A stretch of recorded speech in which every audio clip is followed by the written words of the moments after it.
En este breve módulo vamos a explicar los principios y la teoría de cálculo de fatiga de componentes mecánicos y realizaremos un ejemplo de cálculo siguiendo la curva SN. Para hacer toda esta explicación y hacer el cálculo, me voy a basar en el libro de diseño de ingeniería mecánica de Shigley, en este caso en la 10ª edición de McGraw-Hill, escrito por Budinas y Nisbet. Es un libro muy completo en el que nos explica cómo se calculan todos los elementos mecánicos que podemos encontrar en máquinas y que dedica un par de capítulos a todo el cálculo a fatiga. Empezaremos, por lo tanto, con una introducción al fenómeno de fatiga. Debemos considerar que la resistencia de un elemento mecánico no es constante en el tiempo, sino que disminuye cuando se le aplican tensiones variables, repetitivas, alternantes o fluctuantes. De manera que, aunque la magnitud de estas tensiones siempre sea inferior a la tensión última del material, vamos a encontrar un fallo mecánico. Y además, ese fallo se producirá antes cuando las cargas sean más elevadas, o bien, aunque las cargas sean muy pequeñas, también se producirá aunque sea más tarde. Lo que significa esto es que los elementos mecánicos fallan por fatiga. Aquí tenemos un buen ejemplo de un fallo por fatiga. Tenemos una pieza, en este caso es un tornillo, una pieza roscada, en el que podemos encontrar tres regiones claramente diferenciadas.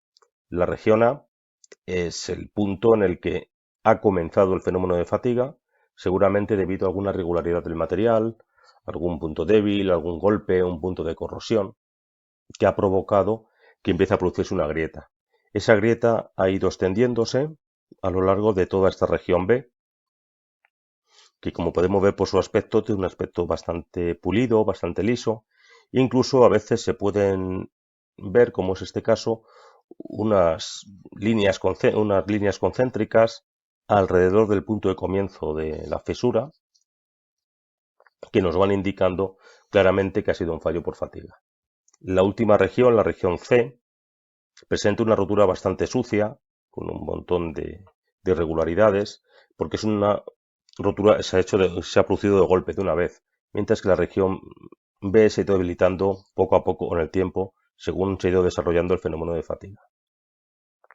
Una curiosidad que podemos encontrar de esta foto es que podemos calcular el coeficiente de seguridad de esta pieza como la relación que hay entre el área total de la pieza dividido entre el área de la zona sucia de la pieza, de la rotura. Es un caso típico de fatiga en el que, como hemos comentado, nos indica cuál ha sido su origen. El libro de Shigley que estamos siguiendo también nos incluye más ejemplos que pueden ser útiles de fallo por fatiga. Aquí los tenemos.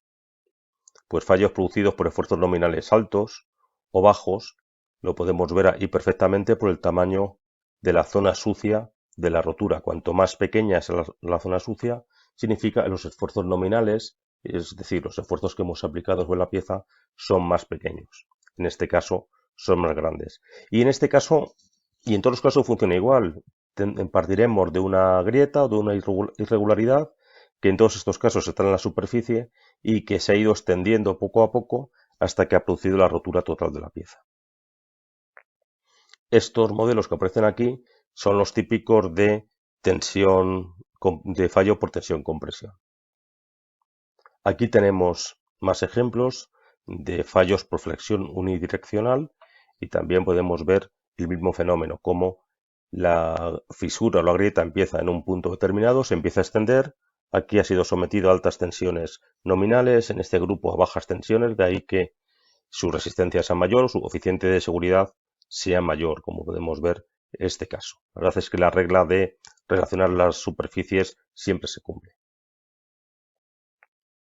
Aquí tenemos otro caso con flexión invertida, en el que tenemos flexión en varios sentidos y podemos ver cómo la falla por fatiga ha comenzado en los dos lados en los que comienza el fenómeno de flexión, dejando la parte sucia para el centro. Aquí tenemos también más casos con fractura rápida, como podemos ver aquí, fallos por torsión. En el fallo por torsión podemos ver el comportamiento curioso de esas líneas concéntricas y con concentración de esfuerzos, como podemos ver también en algunos puntos. En este caso parece que además, este caso de aquí, la rotura ha comenzado una grieta interior. A veces ocurre que hay una irregularidad interior que produce esa grieta.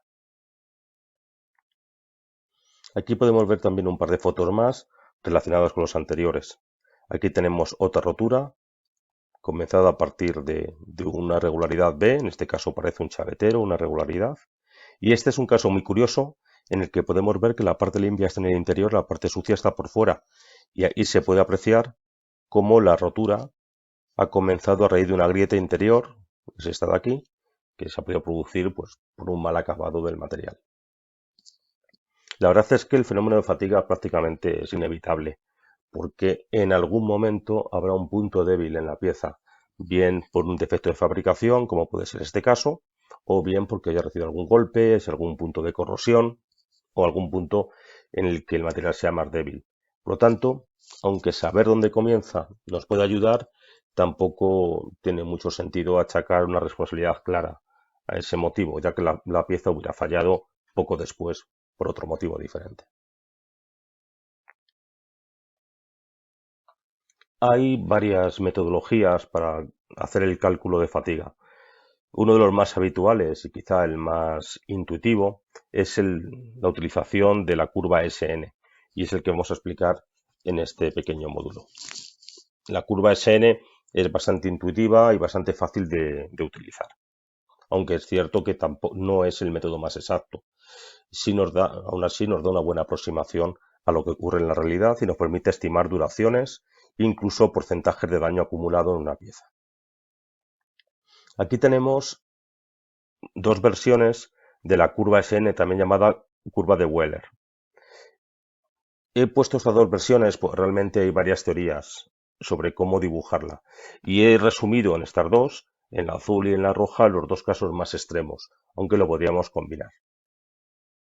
En todos los casos, partimos de la tensión última del material, que nos da la máquina de ensayo, y terminamos en la tensión de fatiga, SSUE. Y podemos ver que entre medias la curva puede tener varios comportamientos. Vamos a explicarlos recordando que todos estos comportamientos son correctos y que la curva SN se puede dibujar de diferentes maneras sin que ello signifique que esté mal dibujada. Siempre que comenzamos a dibujar una curva SN debemos tener en cuenta que existen varias regiones. Aquí tenemos una división en dos, aunque aparecerán más regiones más adelante. Esta región de aquí se llama región de bajos ciclos y normalmente va desde 10 a la 0 ciclos, es decir, el primer ciclo de vida, hasta 10 a la 3, hasta 1000 ciclos. Zona de bajos ciclos. Aquí, dependiendo del autor y depende del libro que estemos utilizando de referencia, podemos encontrar que la curva puede tener diferentes comportamientos. Algunos autores consideran que la tensión última del material permanece constante durante la zona de bajos ciclos, de manera que en 10 a la 3, 1000 ciclos, la tensión última coincide con la tensión última que nos ha dado la máquina de ensayo. Sin embargo, algunos autores consideran que hay una ligera degradación de la resistencia y que en 10 a la 3 la tensión que debemos considerar es 0,9 veces la tensión última. Son dos teorías diferentes, las dos vamos a considerar correctas. La siguiente región, que empieza a partir de 10 a la 3, es la zona de altos ciclos.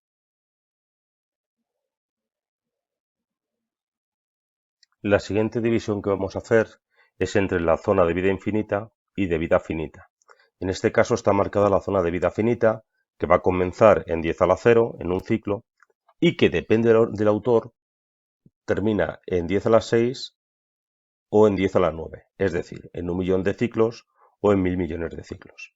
En cualquier caso, el comportamiento va a ser similar.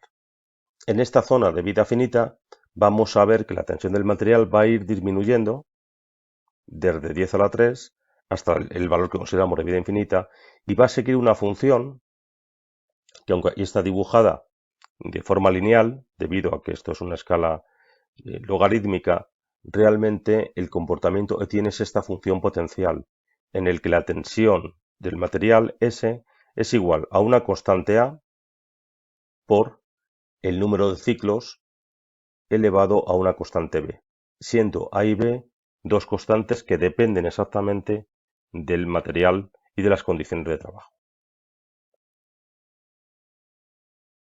Por último, encontramos la zona de vida infinita, que comenzará, según la teoría que escojamos, en 10 a la 6 o en 10 a la 9 ciclos.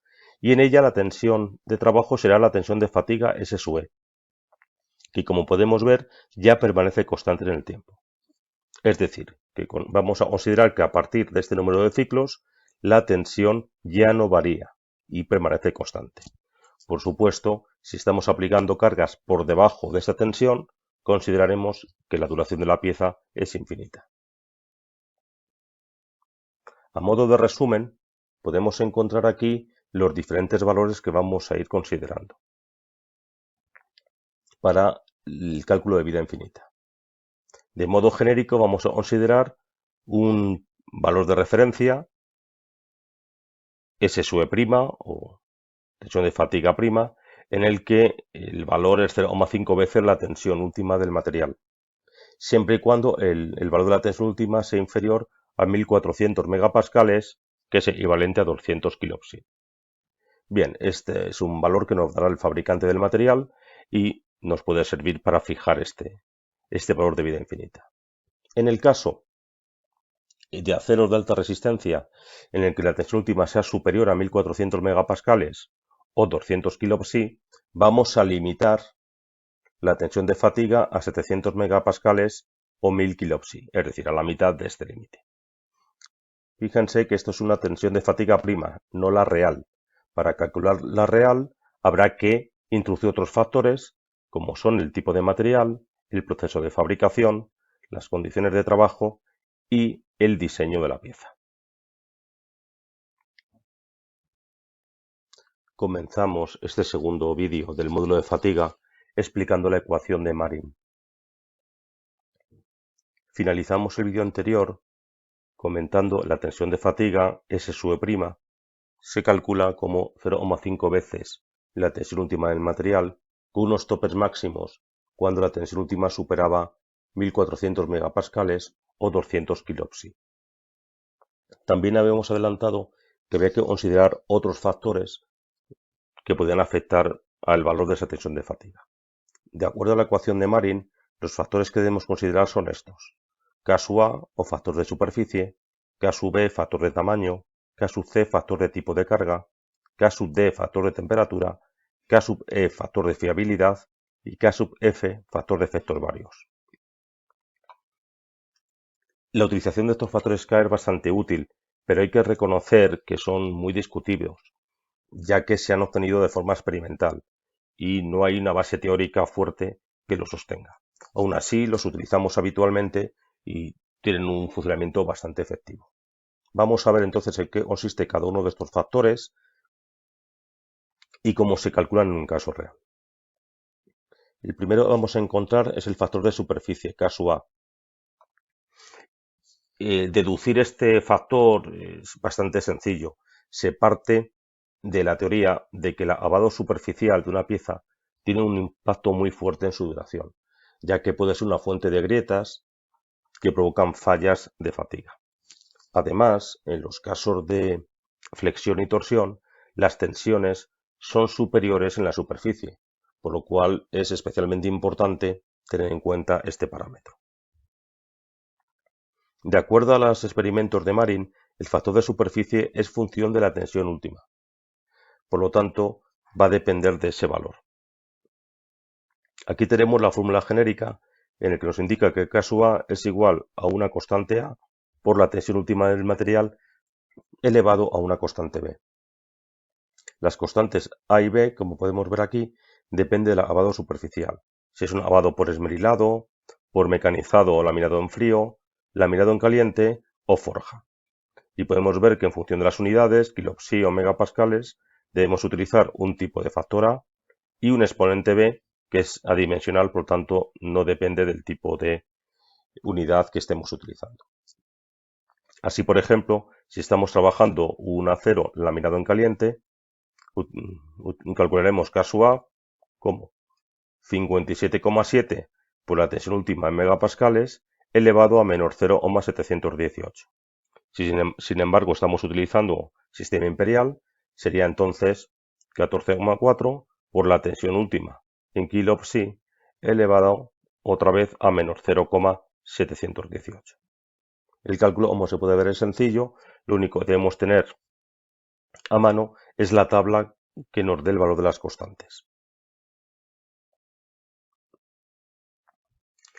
El siguiente factor que vamos a considerar es el factor de tamaño K sub B. La idea de que haya un factor de tamaño que afecte al material es bastante antiguo, y esa idea, y viene de la intuición de que piezas muy grandes fallan con más facilidad que piezas pequeñas. Desde el punto de vista de fatiga, esto tiene una explicación, y es que las piezas grandes tienen una mayor superficie expuesta. Por lo tanto, la probabilidad de que haya grietas, puntos débiles o puntos de corrosión es mayor. A la hora de definir o calcular este parámetro A sub B, vamos a tener en cuenta primero cuál es el tipo de esfuerzo dominante. Si el esfuerzo dominante es axial, y recordemos que en los esfuerzos axiales la tensión es la misma en todos los puntos del material, el parámetro K sub B es igual a 1. Sin embargo, si estamos utilizando o estamos sufriendo el esfuerzo de torsión o de flexión, en los cuales la tensión es mayor cuanto en los bordes de la pieza, sí vamos a utilizar una fórmula que nos permita calcularlo. Mari nos propone dos ecuaciones que vemos que están duplicadas para el sistema imperial y para el sistema internacional. Se parte de un diámetro de referencia, que será el diámetro estimado de la pieza, y como podemos ver hay fórmulas diferentes para diámetros inferiores a 2 pulgadas, 51 milímetros, y para diámetros entre 2 y 10 pulgadas, o 51 y 254 milímetros. Lo que tendremos que hacer es elegir nuestra ecuación de referencia en sistema imperial o sistema internacional, hacer la estimación de diámetro y utilizar la fórmula adecuada. Así, por ejemplo, si nuestra estimación es que el diámetro de la pieza va a ser de 58 milímetros, lo único que tenemos que hacer es calcular K sub B como 1,51 por 58 elevado a menos 0,157. Recordamos de nuevo que si el esfuerzo dominante es axial, la constante K sub B es igual a 1. Un problema que podemos encontrar, sobre todo en flexión, es que estemos trabajando con piezas que no tengan sección circular. Para poder calcular a fatiga estas piezas, se considera un concepto que se llama dimensión efectiva. Esto se obtiene igualando el volumen de material sometido a un esfuerzo que resulta ser el 95% del esfuerzo máximo. Al igualar los volúmenes, se cancelan las longitudes de la pieza, ya que son iguales, y lo que hacemos es igualar las áreas.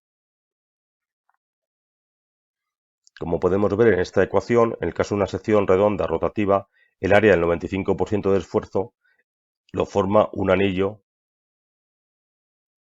cuyo área se obtiene de esta fórmula, con esta fórmula. Bien, este es el área que vamos a tratar de igualar con el resto de perfiles. En el libro hemos utilizado referencia, diseño en ingeniería mecánica de Sigley, nos da ya algunas fórmulas de diámetros equivalentes para piezas rectangulares, como vemos aquí, y perfiles laminados en doble T y en C. En estos casos lo único que tendríamos que hacer es calcular el diámetro equivalente e introducir este diámetro en las fórmulas que hemos visto al principio. El siguiente factor que vamos a utilizar, K sub C, es un factor de tipo de carga. Parte de la evidencia de que diferentes tipos de carga puede producir variaciones en la resistencia del material. Se utilizan normalmente para cargas simples, aunque también podemos utilizarlos cuando hay esfuerzos claramente dominantes. Como podemos ver aquí, los esfuerzos los clasifica en tres grupos. Esfuerzos dominantes de flexión, en este caso la constante K es igual a 1. Axiales, en el que tendremos dos valores en función de la tensión última del material, 0,923 o 1 dependiendo de la resistencia última. y para casos de torsión y cortadura en los que K sub C es 0,59. Como podemos ver, entre flexión y esfuerzo axial hay diferencia, pero en cuanto aplicamos torsión o cortadura a una pieza, el factor K se reduce bastante, con lo cual afecta mucho a la tensión de fatiga.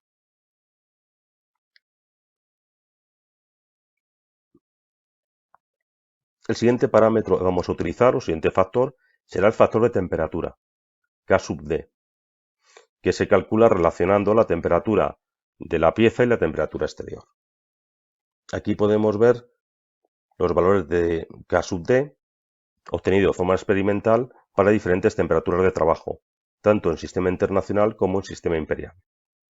En cualquier caso, podemos ver cómo partiendo de una temperatura ambiente de 20 grados o 70 grados Fahrenheit, primero el parámetro sube, se estabiliza en 250 grados centígrados entre 400 y 500 grados Fahrenheit y empieza a disminuir de manera que será más bajo cuanto mayor sea la temperatura.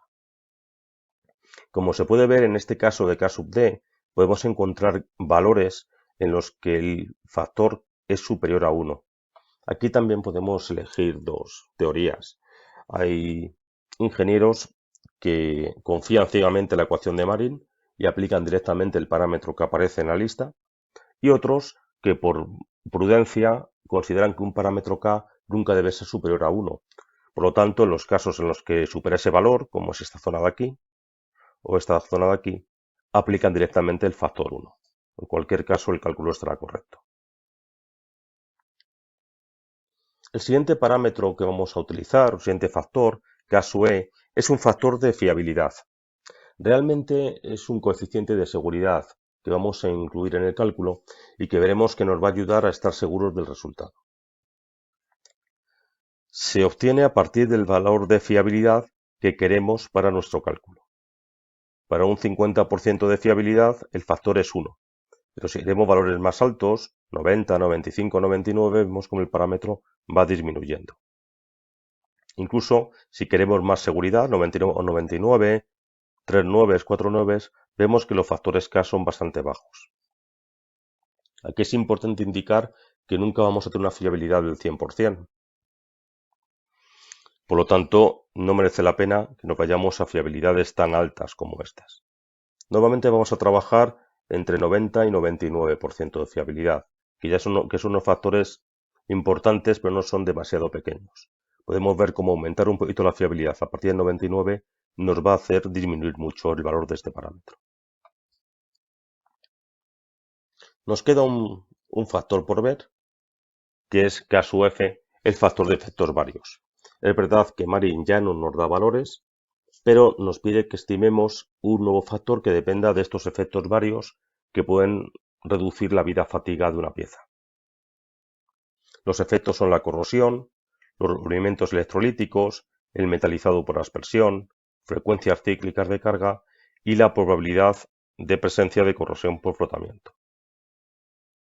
Estos valores de reducción de la resistencia son orientativos y figuran en bastantes libros y los podemos utilizar de referencia. Podemos ver que ronda entre una reducción del 14% e incluso de un 90%. Aquí será el diseñador el que tenga que estimar qué factor va a utilizar.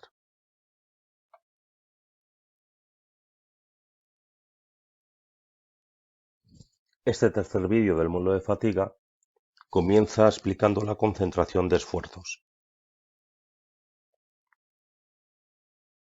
De forma habitual vamos a incluir otro parámetro, K sub F, factor de concentración de esfuerzos en fatiga, para aumentar la tensión nominal a la que sometemos nuestro componente mecánico y obtener un valor de tensión máxima, en el que se tienen en cuenta todos los efectos de concentración de esfuerzos en piezas. Podemos ver que vamos a utilizar dos factores K sub F diferentes, según dominen esfuerzos axiales, en ese caso lo consideraremos relacionado con la tensión sigma máxima, o según dominen esfuerzos de cortadura o torsión, tau. Podemos ver que aunque las fórmulas que vamos a explicar a continuación de la misma forma, tiene una pequeña variación, que es este factor S o la indicación de cortante. Las fórmulas en los dos casos, como hemos comentado, tienen una estructura común. Tenemos un valor K sub F, ese factor de concentración de esfuerzos en fatiga que hemos comentado. Un factor K sub T, que es el de concentración de esfuerzos y que se calcula como si fuera una pieza sometida a carga estática. Y un parámetro Q, que llamamos sensibilidad a la muesca, y que varía entre 0 y 1, siendo 0 una pieza que no es sensible a las muescas y 1 que es muy sensible a las muescas.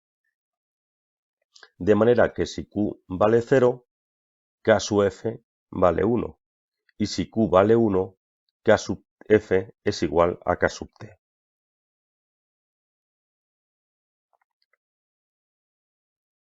Aquí es importante indicar que puede haber confusión entre esta K sub F y el factor de efectos varios de la ecuación de Marin. En la ecuación de Marin se indica una K minúscula y aquí una K mayúscula. Aún así hay que tener cuidado porque a menudo hay confusión en la utilización de estos parámetros. Este caso de K sub F lo podemos utilizar para el cálculo del coeficiente de seguridad de la misma manera que en estática. De manera, el coeficiente de seguridad a fatiga es la tensión a fatiga dividido entre el parámetro K sub F por sigma en la tensión nominal. Pero también es habitual que se utilice como un factor adicional en la ecuación de Marin, eso sí, introduciéndolo de esta manera, como 1 partido de K sub F, de manera que la tensión de fatiga sea 1 partido de K sub F por la tensión de fatiga inicial. Como podemos ver en esta ecuación, realmente que lo introduzcamos en el coeficiente de seguridad o lo introduzcamos como un factor adicional en la ecuación de Marin no tiene efectos prácticos en el resultado. Primero vamos a comenzar a explicar el cálculo del parámetro Q para esfuerzos axiales y de flexión. Aquí tendríamos la tabla que sirve para calcularlo. Podemos ver que el valor Q va a depender del radio de la muesca que hayamos realizado en nuestra pieza. Es una muesca donde va a haber una concentración de esfuerzos y donde puede comenzar un punto de rotura. Podemos encontrar en sistema internacional y en sistema imperial. Y depende también del tipo de material, de la tensión última del material, como podemos ver aquí, en caso de aceros, en caso de aleaciones. También para hierro fundido, en este caso damos directamente el valor de 0,2 al parámetro Q. Aquí podemos encontrar una tabla similar para esfuerzos de torsión y de cortadura. También tendríamos el parámetro Q, un valor del radio de la muesca en sistema internacional y sistema imperial, y también curvas con diferentes materiales. Lo mismo, para hierro fundido también hay una recomendación.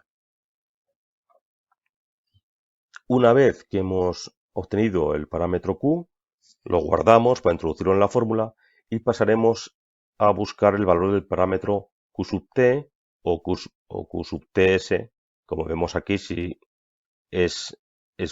dominan esfuerzos de torsión y de cortadura. Para ello utilizaremos unas tablas que ya conocerán, porque es habitual su utilización en estática, en el que vamos a calcular el parámetro K sub T en función de una serie de parámetros. Los parámetros lo va a dar cada una de las tablas y vemos, por ejemplo, en este caso tenemos una chapa con esfuerzos axiales y un taladro en medio, pues depende de la relación entre el diámetro del taladro y el ancho de la pieza. Aquí tenemos esfuerzos de flexión, esfuerzos también de tracción con otro tipo de muesca, con taladros laterales, flexión, tracción y flexión también con un cambio de dimensiones de piezas planas. Y también podemos encontrar en piezas circulares, en este caso se introduce también los esfuerzos de cortadura por torsión, como vemos aquí. Podemos ver que los factores K en todos los casos varían de un valor mínimo que es 1 a factores que normalmente son 2,5 o 3 en función del tipo de esfuerzo y de las dimensiones que tenga la pieza. Aquí tenemos otro caso más, con piezas más complicadas, piezas circulares con un taladro para un pasador, en el que tenemos también torsión y flexión, piezas planas también con un pasador, incluso con rebajes para anillos de retención, como podemos ver aquí. Vemos que realmente lo que necesitamos es escoger la tabla que mejor represente la forma de la pieza y el tipo de esfuerzos, y con los datos de diferencias de diámetros y de radios de curvatura de las muescas podemos sacar el parámetro K sub T o K sub TS según sea esfuerzos axiales y de flexión o esfuerzos de torsión.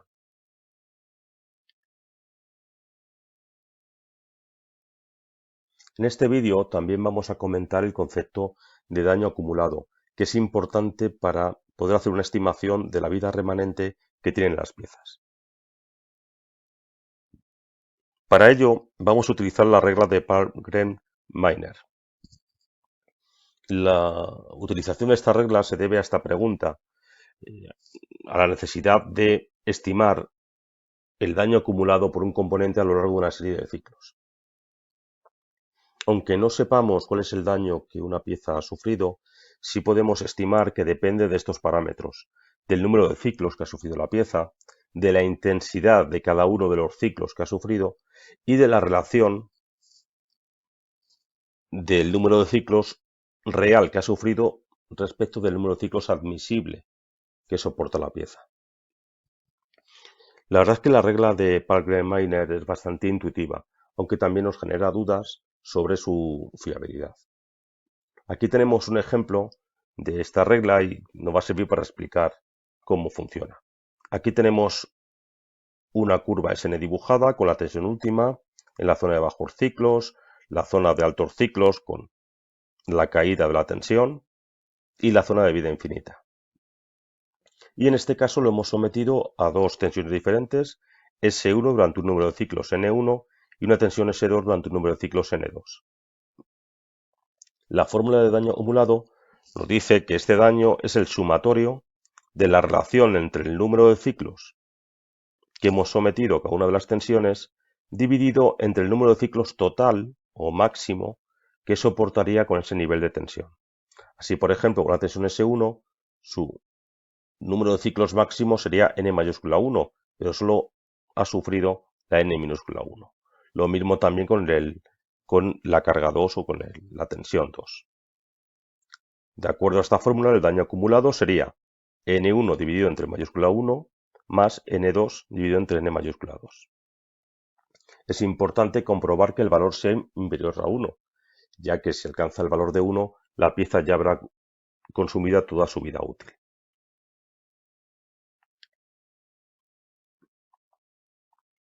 Aunque la regla de Palmer-Meiner es bastante intuitiva, es verdad que tiene bastantes limitaciones. Por un lado, da un comportamiento lineal, es decir, que todos los ciclos de una magnitud dada producen la misma cantidad de daño, independiente de en qué fase de la vida se produzca. Es decir, que de acuerdo a esta regla, los primeros ciclos producen el mismo daño que los últimos, cuando la pieza ya ha sufrido más fatiga. Además, no es interactivo, ya que no hay efectos de secuencia. Es decir, que exista una tensión S2, S3 o S4 no afecta al daño causado por S1, sino que se consideran de forma independiente y luego se suman. Esto, la verdad es que genera muchas dudas sobre el resultado. Y además, es independiente de la tensión. Es decir, la fórmula, la regla que gobierna el daño causado por la tensión 1 es el mismo en la tensión 2 o de una supuesta tensión 3, sin importar cuál es su valor. Siempre y cuando, eso sí, estemos en la zona de la curva SN ya de altos ciclos.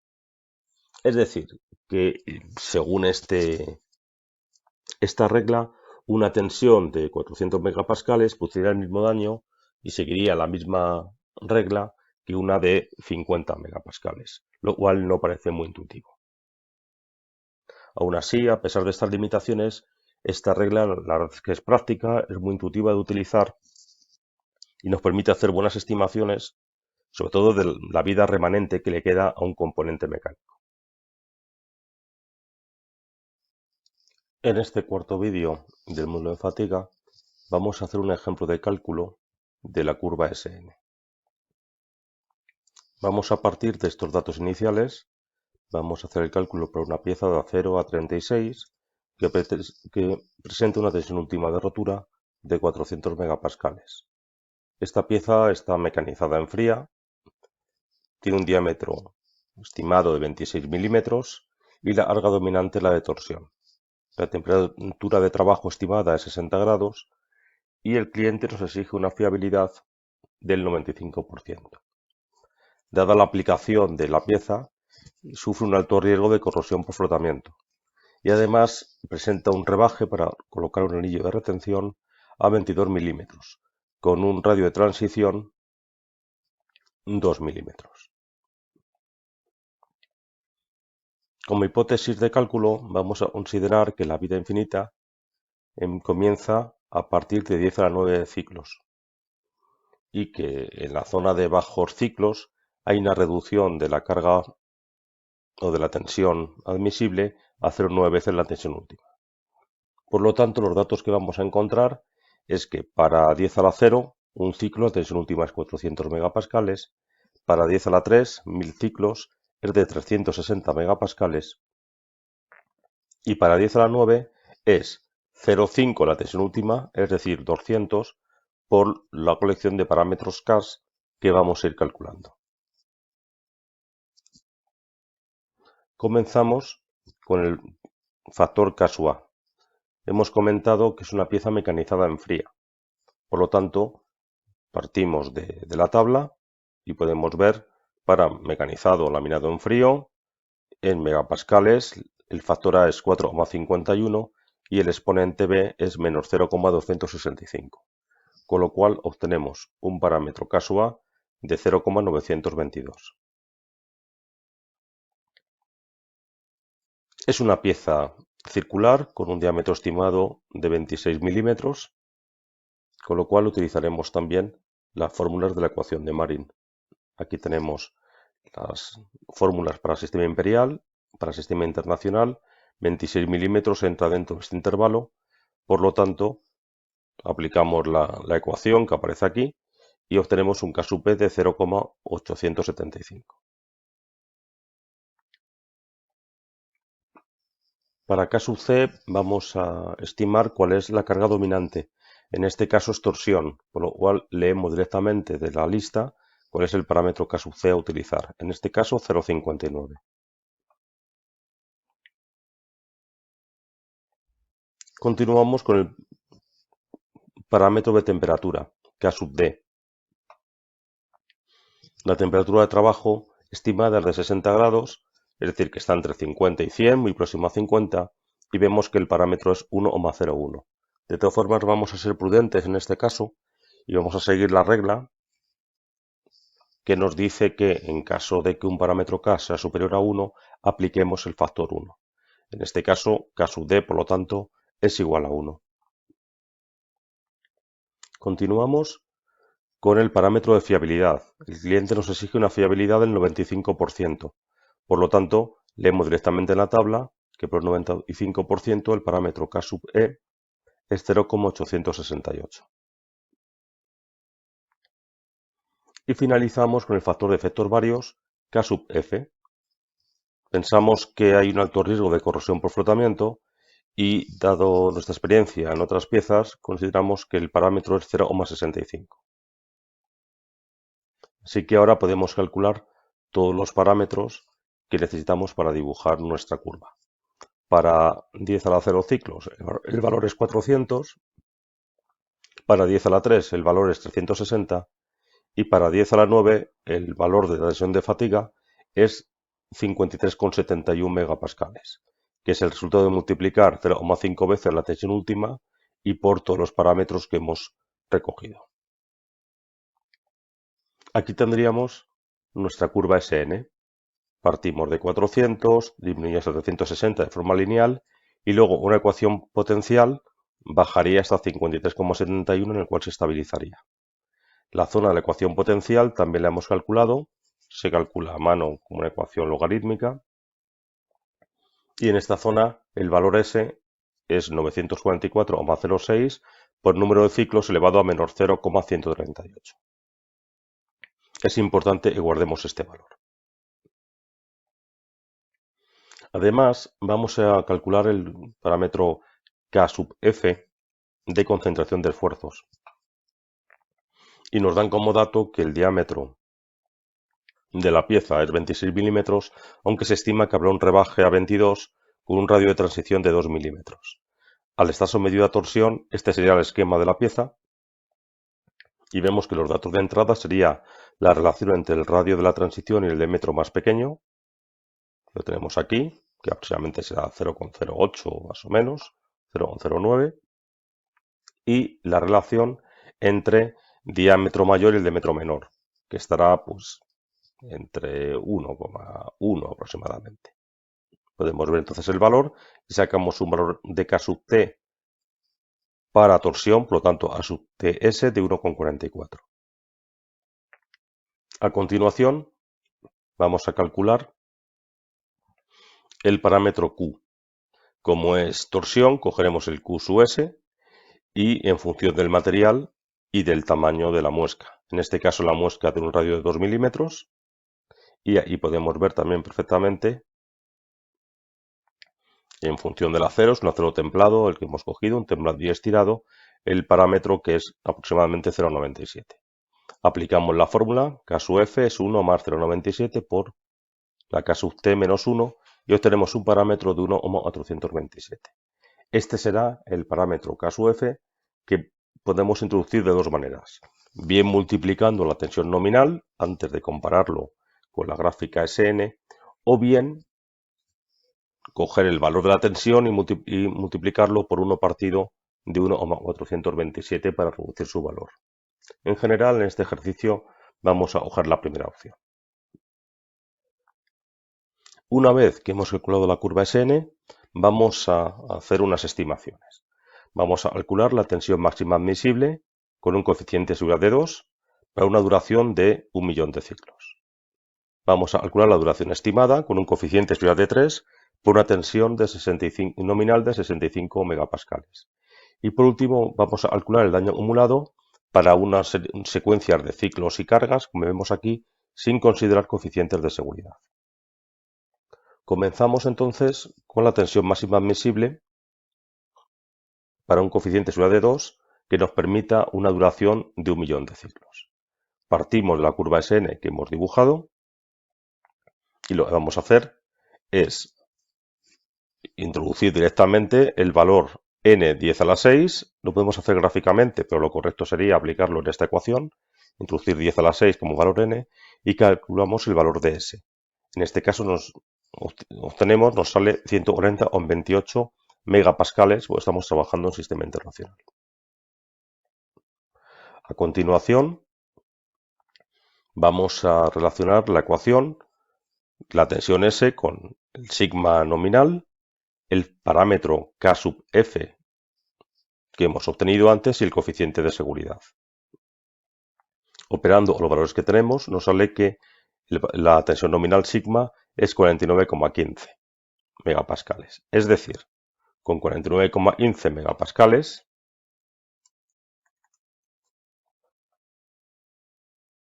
aplicando el coeficiente de seguridad de 2 y un parámetro K sub F de un parámetro de muesca de 1,427 obtendríamos la tensión S que hemos obtenido antes. Aquí, por lo tanto, tendríamos el resultado a nuestro ejercicio.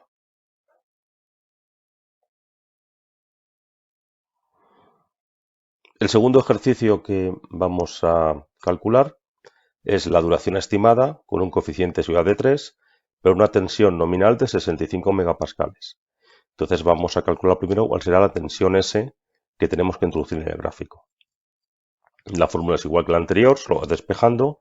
La tensión S es la sigma nominal por el parámetro A sub F por el coeficiente de seguridad, que en este caso es 3, con lo cual tenemos una tensión de 278,27 megapascales en sistema internacional.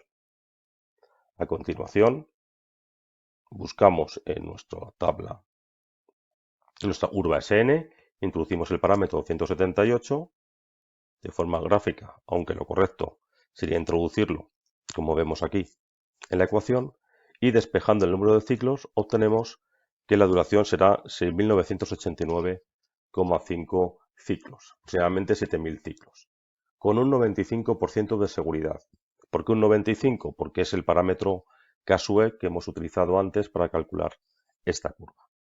Es decir, que si la tensión a la que vamos a someter la pieza es de 65 megapascales y queremos un coeficiente de seguridad de 3, tenemos una seguridad del 95% de que esta pieza va a sobrevivir 7.000 ciclos. Un 5% de las piezas fallarán antes, el 95% sobrevivirá a esta duración. Por último, vamos a calcular el daño acumulado de 3 ciclos diferentes de carga o 3 espectros de carga.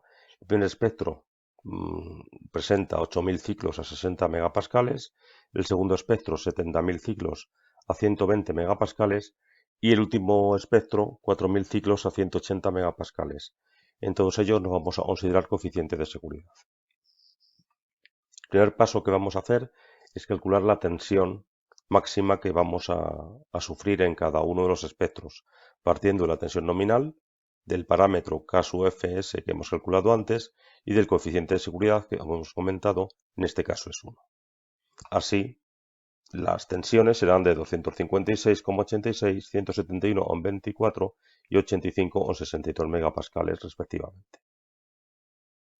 A continuación, introducimos los datos en la curva SN. La tensión más alta, la de 180, transformada en 256 al aplicar el factor K durante 4.000 ciclos, representa una fracción, ya que la duración estimada para esa tensión es de 12.000 ciclos, 12.485. Aproximadamente es un tercio. La tensión de 171 se aplica durante 70.000 ciclos, cuando la duración máxima con ese nivel de tensión sería 235.000. Y también aproximadamente estamos trabajando en un tercio. Y por último, la tensión de 85,62 se aplica durante 8 millones de ciclos, siendo la duración máxima aproximadamente 36 millones de ciclos. Es decir, que tenemos una fracción aproximadamente de la cuarta parte o la quinta parte. A continuación, lo que hacemos es introducir esos datos en la fórmula de daño acumulado, que recordamos que era el sumatorio del número de ciclos que se ha aplicado con cada nivel de carga elevado al número de ciclos máximos que aguantaría con ese mismo nivel de carga. Aquí los tenemos. La primera fracción, 4.000 frente a 12.000. La segunda, 70.000 frente a 236.000. Y el último, 8 millones dividido entre 36 millones, como vemos aquí. Por lo tanto, por separado, los porcentajes de daño serían 0,32, 0,30 y 0,22, que sumándolos saldría 0,84, es decir, un 84%. La vida remanente, por lo tanto, es un 16%, lo que queda para alcanzar 1. Es decir, que tenemos una seguridad del 95%, ya que es el parámetro K que hemos considerado en la ecuación de Marin, de que en estas condiciones la pieza tiene todavía una vida remanente del 16%. Sabiendo el número total de ciclos en los que ha trabajado esta pieza, podemos calcular cuál es la duración que tiene. Así, por ejemplo, si a partir de ahora solo aplicáramos una carga de 60 megapascales, la pieza todavía tendría una vida de aproximadamente 1,5 millones de ciclos con una seguridad del 95%.